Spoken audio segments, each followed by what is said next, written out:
이슈앤 상식 7호로 시작하겠습니다. 자, 먼저 핫 이슈 시사 상식 칼럼부터 보도록 할게요. 더 나은 삶 지수, 상당히 의미가 있는 것 같기는 해요. 앞으로 더 어떻게 하면 나은 삶을 살 수 있을까? 문제는 뭐냐면 우리나라가 OECD 국가 중에서 하위권이 됐다는 얘기가 나와 있습니다.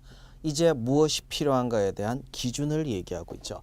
단순히 순인 28위가 문제가 아니라 왜 살아가느냐.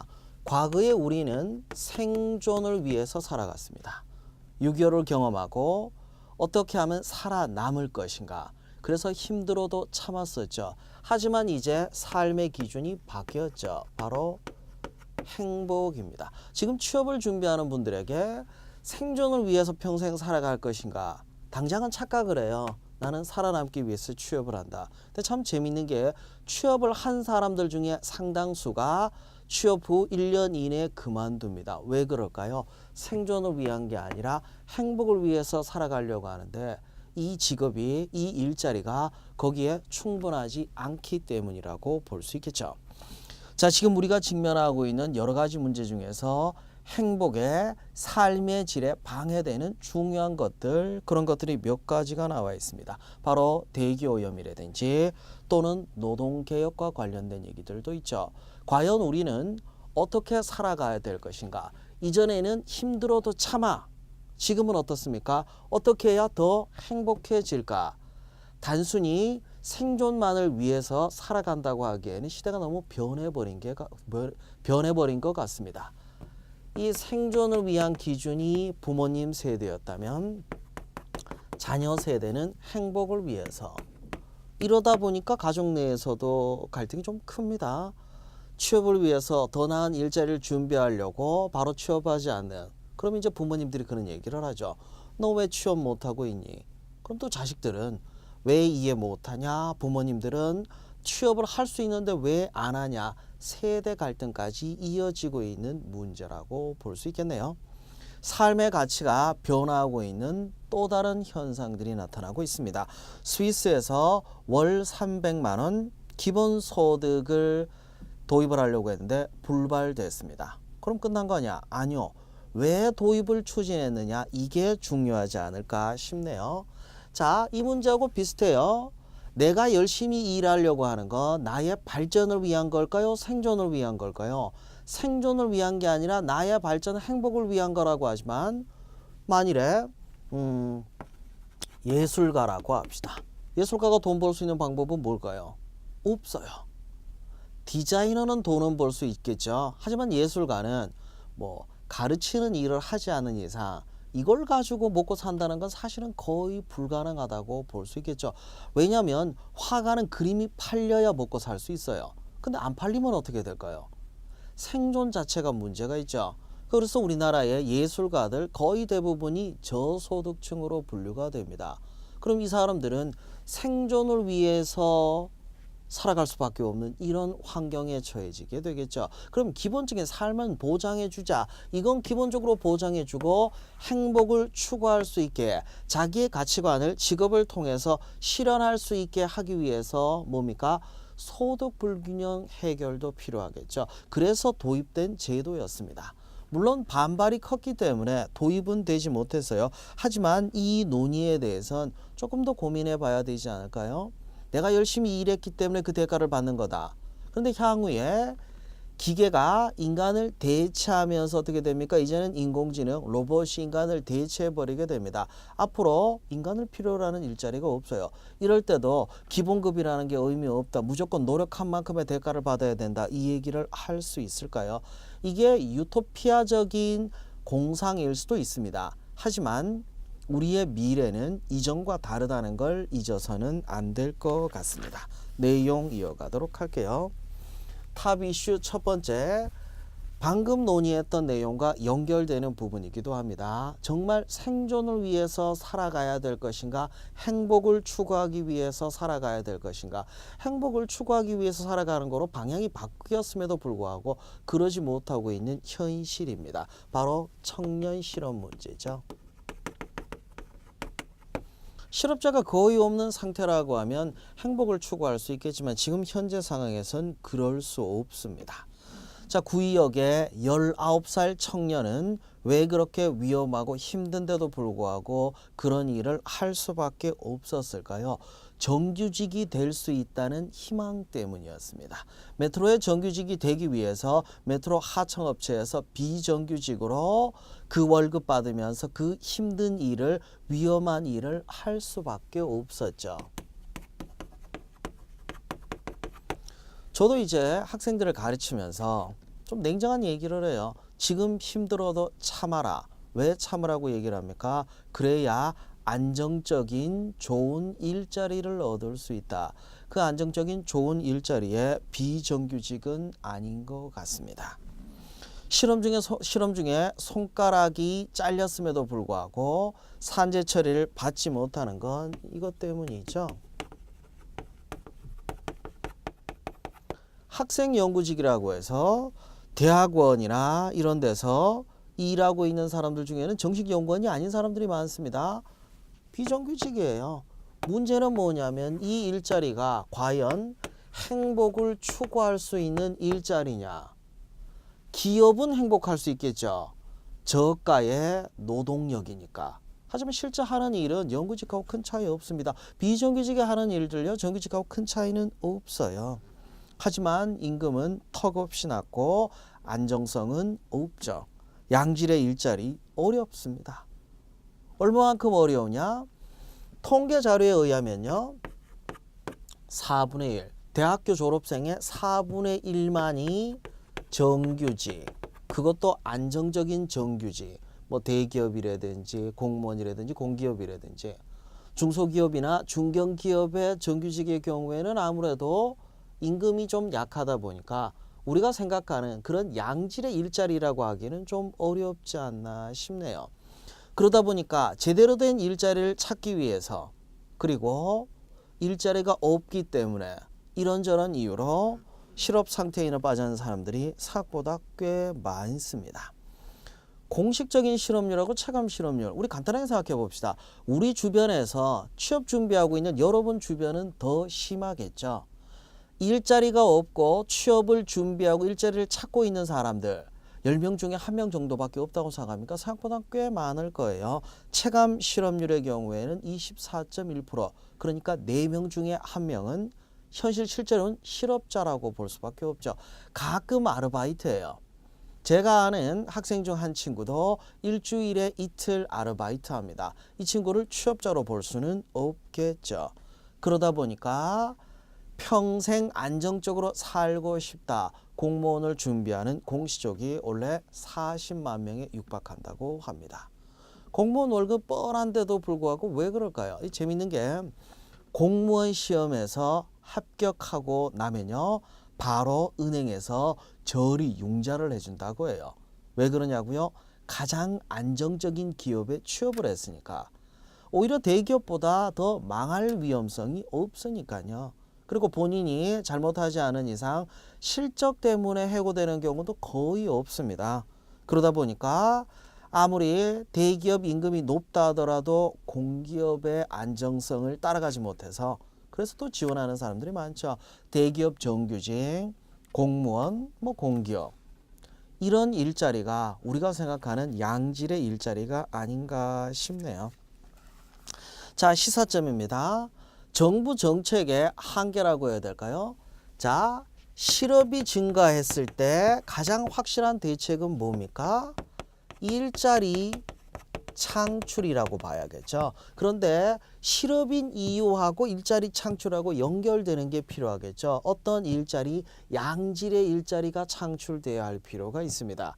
그런데 문제는 뭐냐면 경기가 침체되다 보니까 양질의 일자리는 더 떨어지고 있어요. 그리고 기업의 생존을 위해서 양질의 일자리가 아니라 노동개혁을 통해서 더 빨리 기업이 바꿀 수 있는, 결국 비정규직이 양산으로 이어지지 않을까, 그런 우려가 있습니다. 자, 자료에 보시면 어떤 통계 자료에는 체감 실업률을 34.2%, 그럼 정확하게 24%냐 34%냐 이게 중요한 건 아니에요. 그만큼 실질적인 청년 실업률은 꽤 높다는 얘기입니다.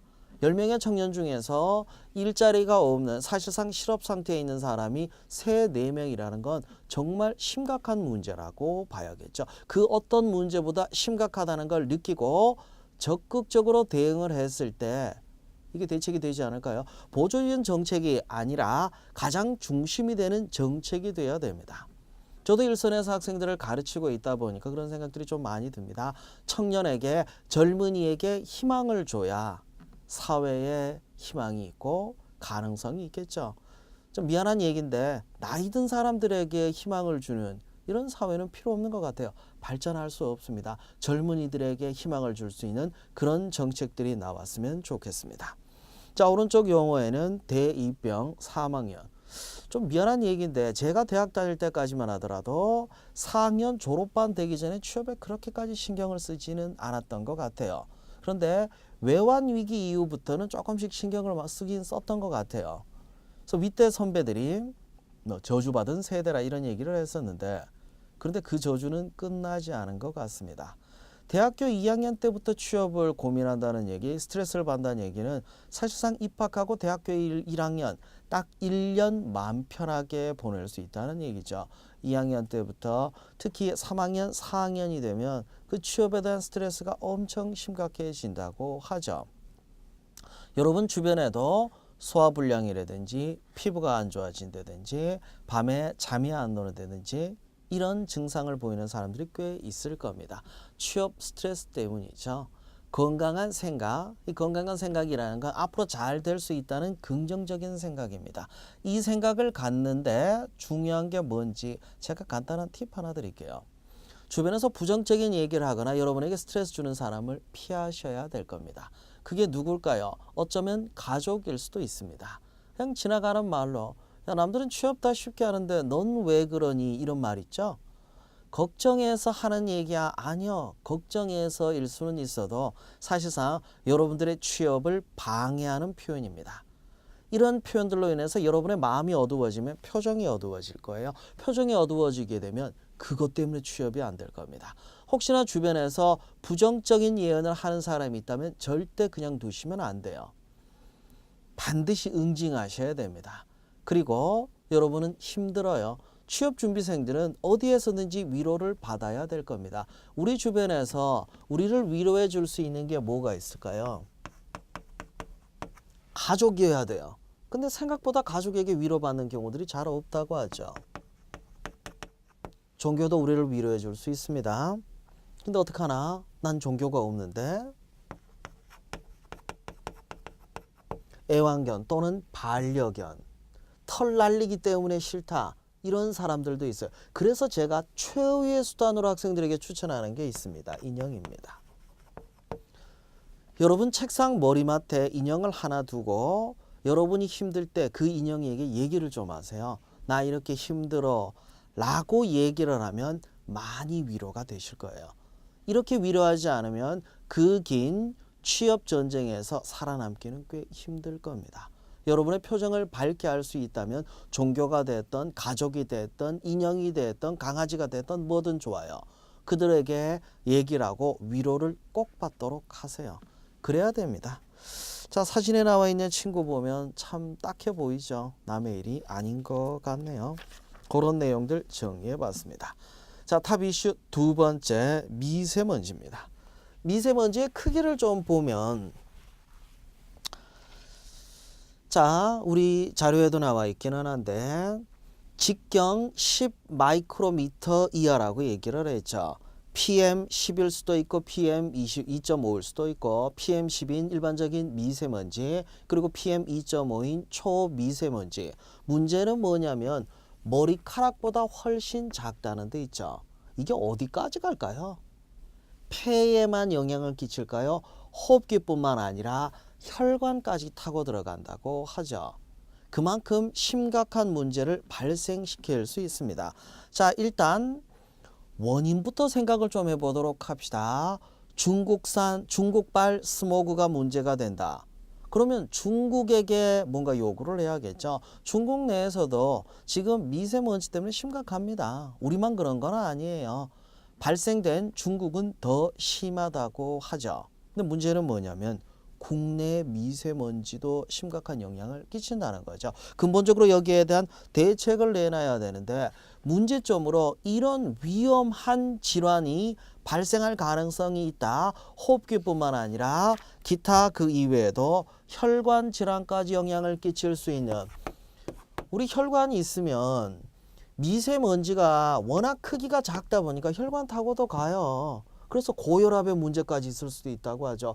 우리 부모님 혈압 높으신데 어떡하나? 심각한 문제가 될 수도 있습니다. 근데 과거에는 오염이 심하다고 하면 시골로 내려가서 해결할 수 있었는데 미세먼지와 초미세먼지는요, 갈 데가 없어요.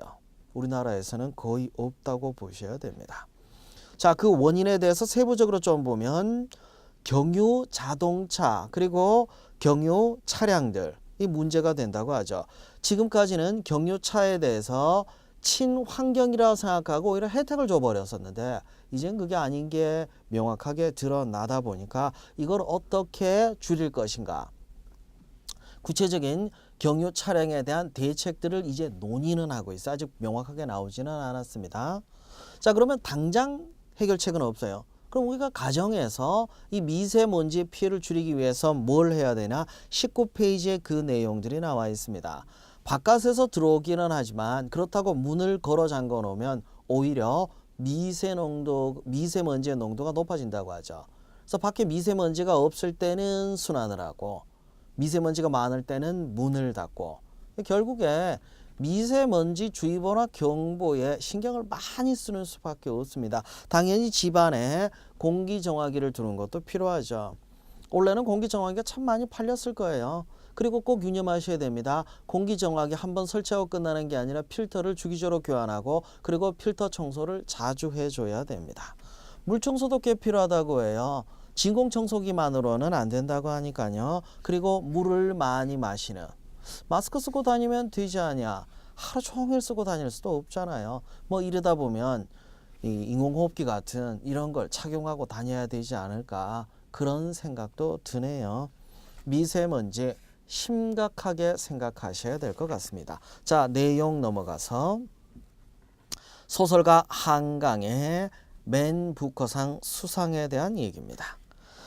자, 맨 부커상, 원래 맨 부커상은 세계 3대 문학상, 세계 3대 문학상에는 일단 노벨상 문학 분야가 들어가죠. 그리고 프랑스의 공쿠르상이 있습니다. 맨 부커상의 경우에는 특징이 있어요. 영국이나 영국 연방에 속해 있는 국가의 작가들만 탈 수 있습니다. 한강을 어떻게 탈 수 있었냐? 영어로 번역됐다고 하지만 한강이 영국 연방 속해 있는 나라의 출신은 아니잖아요. 번역을 하긴 했죠. 맨 부커상 인터내셔널 부분입니다. 번역을 했다 하더라도 탈 수 있는데 정확하게 얘기하면 맨 부커상 인터내셔널 부분에서 수상했다고 볼 수 있죠. 어떻게 이게 가능했냐? 물론 문학적으로 뛰어난 작품이기 때문에 그런 거, 그건 당연한 거겠죠. 근데 문제는 뭐냐면 한강, 소설가 한강이 맨 부커상을 탔다, 이것만으로도 국내에서도 다시 인기를 끌고 있다는 거죠. 원래 그랬거든요. 해외에서 유명 문학상을 수상했던 작품뿐만 아니라 뭐 노벨 문학상 수상자, 이런 것들은 항상 베스트셀러로 올라갔어요. 그때 반짝하는 게 좀 아쉽지 않나라는 생각이 드네요. 자, 베스트셀러 순위에도 한강의 채식주의자가 다시 탑1으로 올라오게 됐었죠. 자, 내용 이어서 보시면 BBC가 한국어를 재조명했다는 얘기를 하고 있습니다. 사실상 번역이라고 하는 게 참 대단한 게 창작만큼이나 번역이 중요하다고 해요. 창작은 한국어, 정확하게는 한글이 있죠. 이 한글의 과학성에 대해서 BBC가 재조명하기도 했고, 이걸 번역하는 과정에서 영어가 되다 보니까 번역이 잘 안 되면 영어로 번역했을 때 그 작품 자체가 가지고 있던 그런 아름다움이 많이 훼손된다고 하는데, 이번 번역은 참 대단했다고 합니다. 번역을 제2의 창작이라고 얘기할 만큼 번역이 어려운데 그만큼 한글로 번역하는 그런 인맥들이 이 인프라가 구축이 됐기 때문에 가능한 게 아닌가 싶네요. 이번 한 번으로 끝나서는 안 되겠죠. 사실상 뛰어난 문학 작품들이 해외에 아직도 알려지지 못한 게 사실입니다. 기껏해야 알려진 작품들, 자 23페이지에 나와 있듯이 한강뿐만 아니라 신경숙의 엄마를 부탁해, 그리고 고은 시인의 작품들도 알려져 있긴 하죠. 다른 작가들이 별로 없어요. 더 많은 작가들의 작품이 알려져야, 그래야 뭐 노벨상, 노벨 문학상을 타든 뭘 타든 상을 수상하는 데서 끝나는 게 아니라 우리 문학의 발전, 그리고 세계가 우리 문학을 다시 한번 인정해주는 이런 계기들이 나오지 않을까 싶네요. 한강의 채식주의자가 맨 부커상 인터내셔널 부분을 수상했다는 얘기였습니다. 자, 내용 이어서 정치 외교편입니다. 드디어 20대 국회가 개원했습니다. 간만에 정치 구도가 바뀌었죠. 자, 여대 야소가 돼버리면 어쩔 수 없이 국회는 행정부와 함께 가는 거였죠. 견제가 안 됐습니다. 하지만 여소야대로 바뀌다 보니까 행정부가 마음대로 정책을 추진할 수 없게 됐죠. 자, 그렇게 흘러가다 보니까 야당 입장에선 전국의 주도권을 잡으려 할 거고, 행정부나 여당은 뺏기지 않으려고 하겠죠. 국회 처 열릴 때부터 일단 시끄럽게 시작됐습니다. 상시청문회법 거부권 행사가 있었죠. 기본적으로 법률안이 재개정되는 절차는요, 법률안의 제안, 국회의원 10인 이상이나 또는 행정부가 법률안을 제안할 수 있습니다. 국회의장을 거쳐서 상임위, 이 상임위를 거쳐서 본회의에서 통과가 되면 그럼 어떻게 되죠? 그럼 법률안은 확정되는 거예요. 대통령이 공포하고 이런 절차로 넘어가게 되는데, 공포 안 하고 대통령이 거부권 행사하는 것도 가능합니다. 여당의 반대가 있었지만 국회의장이 오케이 하면서 19대 국회 말에 진행이 됐었죠. 그런데 20대 국회로 넘어가는 과정에서 상시청문회, 그러니까 청문회라고 하는 게 수시로 아무 때나 열릴 수 있다. 이 얘기는 대통령의 임명권에 대한 견제가 너무 심하다. 그래서 대통령권에 대한 침해라고 생각을 해서 거부권 행사한 것 같습니다. 근데 이게 자, 법률안을 추진해서 본회의를 통과되는 데는 제적 과반 출석에 출석 과반 이상, 2분의 1이니까 과반이죠. 과반 2분의 1. 그러니까 제적 과반 출석에 출석 과반 이상 찬성만 하면 통과는 돼요. 근데 거부권 행사를 하게 되면 국회가 재의결을 해야 되는데 제적 과반까지는 같은데 출석 3분의 2가 찬성해야 되다 보니까 여야가 합심하지 않으면 재의결은 힘들어요. 근데 문제는 뭐냐면 대통령이 20대 국회가 개원되면서 뭐 같이 상생에 함께 가자 이런 얘기를 했지만 사실상 거부권 행사로 인해서 물 건너간 얘기가 된 게 아닌가 싶네요. 이렇게 되면 전형적인 여소야대, 정부에서 추진하고 있는 걸 야당은 무조건 발목 잡기를 하는 게 가능해졌죠. 이런 식으로 진행되지 않을까 우려 아닌 우려가 됩니다. 어떤 의미에선 너무 몰아붙였던 여당의 한계가 드러난 게 아닌가 뭐 이런 생각도 들기는 하지만, 이 모든 선택이 국민들의 선택이라는 걸 정치인들이 잊지 않았으면 싶네요.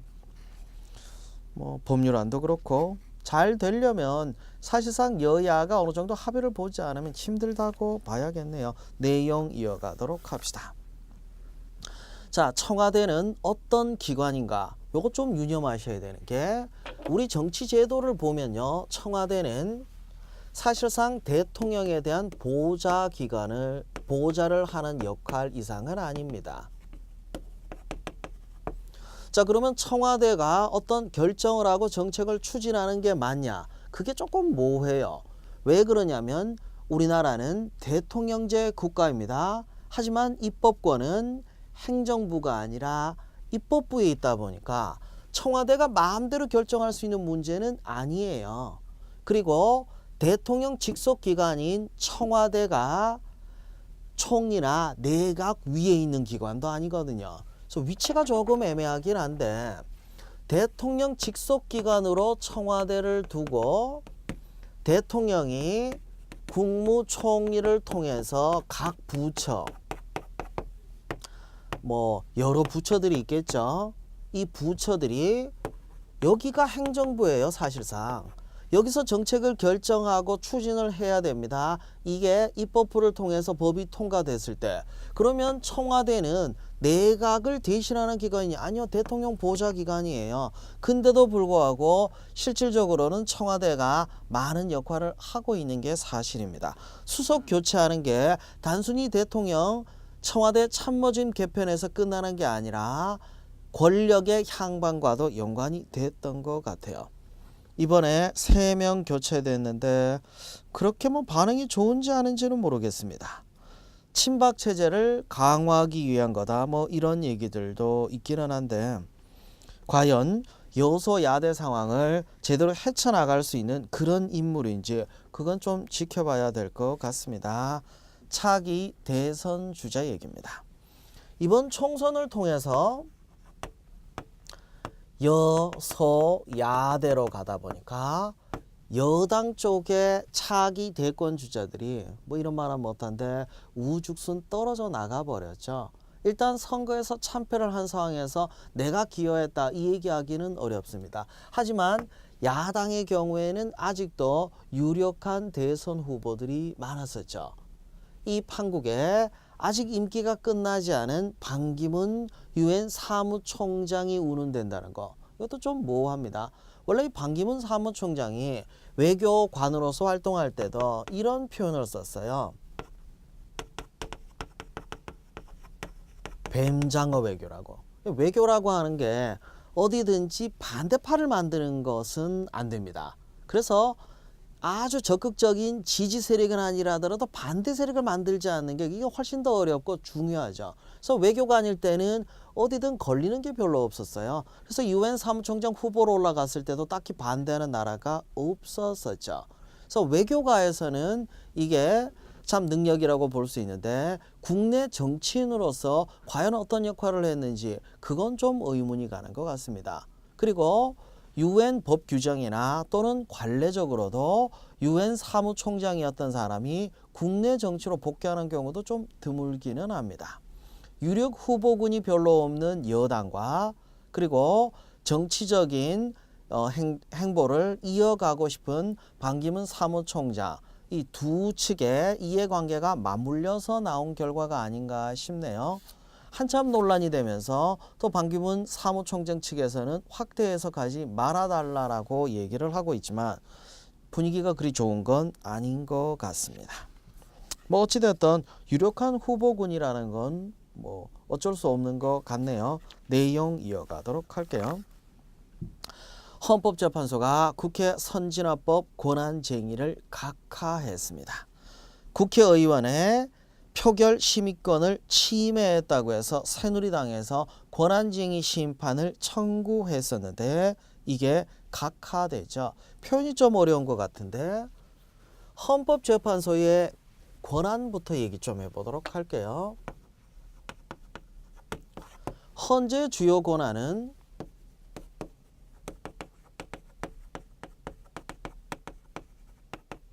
위헌법률 심판이라고 해서 법률이 헌법에 위배되는지에 대한 여부를 누가 제청합니까? 국회가 제청해요. 그리고 국민이 직접 하는 헌법 소원도 있습니다. 헌법에 규정되어 있는 기본권을 침해당한 국민이 직접 제소를 하죠. 자, 그리고 헌재에서 하는 주요 역할 중에는 고위공직자들이 헌법과 법률을 위반했을 때 탄핵 심판을 하기도 합니다. 탄핵 심판은 어디에서? 국회에서 죄송합니다. 위헌법률 심판은 국회가 아니라 법원이 제소를 하죠. 자, 그리고 입법, 사법, 행정부 간의 충돌이 발생하거나 또는 뭐가 있습니까? 중앙정부와 지자체 간의 충돌이 생기거나 국가기관 간의 충돌이 생겼는데 대통령이 개입했다. 자칫 잘못하면 삼권분립의 원칙이 위배될 우려가 있다 보니까 이것도 헌재에 맡겨버리죠. 기관쟁의 심판입니다. 해당 기관에서 제청을 하죠. 국회 선진화법이 그런 문제가 좀 있었다는 겁니다. 청구인들은 국회 헌법 조항이 국회법 조항이 헌법에 위배되는 위헌법률 심판 아니냐? 이거 좀 헷갈릴 수도 있습니다. 위헌법률 심판이 되려면 법원이 제청해야 되는데 국회, 정확하게 얘기하면 국회의원들 일부가 제청을 하는 형식이 되다 보니까 권한쟁의 심판이 될 수밖에 없었죠. 그 무슨 얘기냐? 국회 기획재정위원장이 거부한 걸 국회의원의 심의 표결 권한을 침해한 거다. 요 규정에 대한 내용이었죠. 근데 재미있는 게 심판의 경우 헌법재판소의 심판의 경우에는요. 법원의 판결하고는 좀 달라요. 그래서 심판이라고 논의를 하는데 조건이 되지 못하면 이게 각하라고 하는 게 있고 기각이라고 하는 게 있고 인용이라고 하는 게 있습니다. 조건 갖추지 못했기 때문에 아예 심판 안 하겠다. 이게 각하예요. 기각의 경우에는 조건은 됐는데 받아들이지 못했다가 기각이에요. 인용은 조건이 됐고 받아들여졌다가 인용이 된 거죠. 각하 결정 났다는 게 기본권 침해한 것도 아니다 라고 해서 그냥 넘어가 버린 거라고 이해하시면 됩니다. 그럴 여지가 없기 때문에 심판할 필요 없다라고 끝나버렸죠. 국회 선진화법과 관련해서 지금의 여당이 야당 시절에는 꼭 필요하다고 국회 폭력 방지를 위해서 필요한 규정이라고 좀 밀어붙이면서 추진을 했었는데 이젠 또 딴소리 하는 것 같다는 생각이 드네요. 필요할 때는 도입하고 필요 없으면 폐지해야 된다. 이건 좀 문제가 있는 주장이 아닌가 싶네요. 자, 국민의당이 임을 위한 행진곡을 5.18 기념식 공식 지정곡으로 정하는 법안을 제출했다고 합니다. 이게 매년 5월 18일마다 논란이 많았었죠. 다 함께 부르는 재창으로 해달라고 했는데 정부에서는 합창으로 해버렸거든요. 공식 기념 지정곡이 아니기 때문이라고. 그래서 부를 사람은 부르고 안 부를 사람은 안 부를 수 있게 그렇게 해야 된다가 정부 측의 주장이었습니다. 그래서 국민의당은 아예 지정곡으로 지정해버리면 재창해버리면 된다고 추진하려고 하고 있죠. 합창과 재창의 차이점 꼭 알아두셔야 됩니다. 재창이 돼버리면 논란이 없어요. 무조건 받아들여야 된다가 되겠죠. 하지만 합창이 돼버리면 이 5.18 민주화 운동에 대해서 논란이 있는 것을 인정하겠다가 되어버리니까 이건 정치적으로도 그렇고 논란이 계속될 수밖에 없는 여지가 있는 것 같습니다. 자 20대 국회의원들 노블리스 오블리주라고 해서 권력을 가진 사람일수록 그만큼 더 사회에 기여하고 본보기가 돼야 되는데 우리나라는 그게 좀 약한 것 같습니다. 군 면제자가 16.5%나 된다고 하네요. 병역 비리가 아니냐? 병역 비리까지는 아닌데 일반적인 군 면제 비율보다 꽤 높다는 게 그건 좀 문제가 있지 않나라는 생각이 드네요. 자, 전환이나 대체 복무 요원으로 현역으로 근무하지 않는 사람들이 늘어나다 보니까 2020년 되면 문제가 좀 있다고 합니다. 병역 자원이 대폭 감소하는 문제가 있죠. 이 고령화로 인해서 발생할 수 있는 문제이기도 하고 급하게 군제도를 개편하는 과정에서 발생한 문제일 수도 있겠죠. 그래서 정부는 아예 대체복무요원이나 전환복무요원을 향후에 없애버려서 정규 군을 현역병을 늘리는 이런 방안을 모색하고 있네요. 뭐 이런다고 현대 전쟁에 육군이 할 수 있는 한계는 있을 텐데 확실한 해결책이 나와야 되지 않을까 싶네요. 자, 6.25 때 북한이 밀고 내려왔던 탱크, 여기에 대한 트라우마를 우리 군은 가지고 있습니다. 탱크 잡는 걸로 유명하죠. 아파치 헬기가 처음으로 우리 군에 배치된다고 하네요. 엄청난 화력을 가지고 있다고 하니까 좀 기대해 볼 수 있겠네요. 신의 방패 이지삼 얘기입니다. 이지삼의 모든 SM 계열의 대공 미사일, SM이 뭐냐면 해상에서 발사하는 요격 미사일을 얘기합니다. 대공 미사일을 발사할 수 있는 수직 발사 체계를 갖춘다고 하니까 북한의 미사일에 대한 대비책이 될 수 있지 않을까 싶네요. 아무래도 이지삼 배치한 자체가 북한을 타겟으로 하니까 반드시 필요한 체제가 아닌가 싶네요. 그 내용까지 정리해 봤습니다.